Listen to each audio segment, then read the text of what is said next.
সরকার এবং সেনাবাহিনী নিয়ে নবগঠিত এনসিপি নতুন করে কিছু প্রশ্ন সামনে এনেছে। সরকারের প্রধান উপদেষ্টা ডক্টর মোহাম্মদ ইউনূসের একটি বক্তব্য আওয়ামী লীগ বিষয়ে, সেখানে এনসিপি আপত্তি তুলেছে। ডক্টর মোহাম্মদ ইউনূস বলেছিলেন যে আওয়ামী লীগকে নিষিদ্ধ করার কোনো পরিকল্পনা সরকারের নেই। এই বক্তব্যের একেবারে সরাসরি বিরোধিতা করেছে এনসিপি আনুষ্ঠানিক একটি সংবাদ সম্মেলনের মধ্য দিয়ে।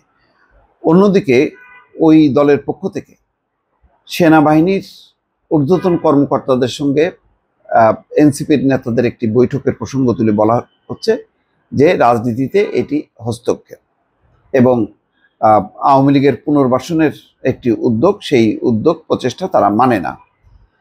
তো এইরকম যখন প্রশ্ন উত্থাপন হয়েছে, তখন বাংলাদেশের রাজনীতিতে প্রধান দল বিএনপির অবস্থান কি? বিএনপি পরিষ্কারভাবে বলছে যে সরকার এবং সেনাবাহিনীর প্রতি বিএনপির আস্থা আছে। তার মানে একেবারেই বিপরীত অবস্থানে চলে গেল। যদিও সরকারের কিছু কিছু বিষয়ে মির্জা ফখরুল ইসলাম আলমগীর আপত্তি তুলেছেন, যেমন সরকারের কোনো কোনো উপদেষ্টা রাজনৈতিক দলে জড়িত এবং তাদের বয়ানের সাথে সরকারের বয়ান মিলে যাচ্ছে, এরকম নানান প্রসঙ্গ বললেও সরকারের প্রতি তাদের আস্থা আছে এবং সরকারকে নিরপেক্ষ থাকার আহ্বান জানিয়েছেন। মির্জা ফখরুল ইসলাম আলমগীর বলছেন যে সরকারকে অত্যন্ত নিরপেক্ষ থাকতে হবে, তা নাহলে জাতীয় নির্বাচন কন্ডাক্ট করা তাদের পক্ষে মুশকিল হয়ে যাবে। একইভাবে সেনাবাহিনী নির্বাচন, সুষ্ঠু নির্বাচন আয়োজনে সেনাবাহিনীর প্রতি পূর্ণ আস্থা আছে, এই কথা ব্যক্ত করেছেন বিএনপি নেতারা। আগামী ডিসেম্বরের মধ্যে সুষ্ঠু নির্বাচন আয়োজনে সরকার এবং সেনাবাহিনীর ভূমিকার প্রতি বিএনপির আস্থা আছে বলে জানিয়েছেন দলটির মহাসচিব মির্জা ফখরুল ইসলাম আলমগীর। শনিবার সকালে বিএনপির চেয়ারপারসনের গুলশানের রাজনৈতিক কার্যালয়ে অনুষ্ঠিত সংবাদ সম্মেলনে তিনি এই কথা বলেন। বিএনপির মহাসচিব বলছেন, সংস্কার কমিশনের সুপারিশমালায় সাংবিধানিক কমিশন সহ নতুন নতুন বিভিন্ন কমিশনের প্রস্তাব করা হয়েছে। যে সমস্ত কমিশনের এখতিয়ার, কর্মকাণ্ডের যে বর্ণনা দেওয়া হয়েছে, তাতে মনে করার যথেষ্ট কারণ রয়েছে যে আইন বিভাগ এবং নির্বাহী বিভাগকে যতটা সম্ভব অবমূল্যায়ন করা এবং ক্ষমতাহীন করাই উদ্দেশ্য, যার ফলশ্রুতিতে একটি দুর্বল এবং প্রায় অকার্যকর সরকার ব্যবস্থা প্রতিষ্ঠিত হবে। অর্থাৎ যেভাবে সুপারিশ করা হয়েছে তাতে আইন বিভাগ এবং নির্বাহী বিভাগকে অবমূল্যায়ন করা হয়েছে এবং একটা অকার্যকর সরকার প্রতিষ্ঠা হবে।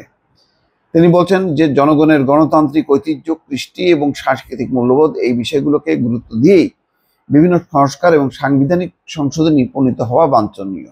মির্জা ফখরুল আরও বলছেন যে ফ্যাসিবাদ বিরোধী জাতীয় ঐক্যকে সমুন্নত রেখে দীর্ঘ প্রায় 16 বছর ফ্যাসিবাদ বিরোধী গণতান্ত্রিক আন্দোলন এবং জুলাই গণঅভ্যুত্থানের শহীদদের স্বপ্ন ও আকাঙ্ক্ষা অনুযায়ী একটি বৈষম্যহীন রাষ্ট্র এবং সমাজ ব্যবস্থা প্রতিষ্ঠা করাই বর্তমান সময়ের সর্বোচ্চ অগ্রাধিকার। বৃহত্তর জাতীয় ঐক্যমত্যের ভিত্তিতে একটি শক্তিশালী গণতান্ত্রিক রাজনৈতিক সরকার প্রতিষ্ঠার জন্য আমাদের সব সংস্কার প্রচেষ্টা প্রচলিত হবে, এটাই জাতীয় প্রত্যাশা। আওয়ামী লীগ নিষিদ্ধের বিষয়ে মন্তব্য জানতে চাইলে মহাসচিব বলেন, এই বিষয়ে আমি এখনই কোনো কমেন্ট করব না, দয়া করে ওইদিকে ডাইভার্ট করবেন না।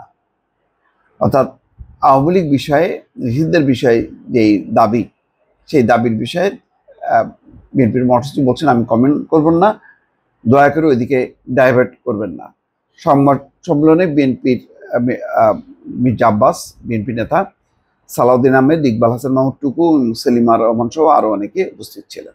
দর্শক, বর্তমান সময়ে এই সংবাদ সম্মেলনে এবং এই বক্তব্যগুলো অত্যন্ত গুরুত্বপূর্ণ, যেখানে একটি রাজনৈতিক দল সরকার এবং সেনাবাহিনী সম্পর্কে নানা বক্তব্য দিয়ে মাঠে নামছে, তখন বিএনপির একটি ভূমিকা গুরুত্বপূর্ণ বলে অনেকে মনে করছেন। দর্শক, ভালো থাকবেন। আল্লাহ হাফেজ।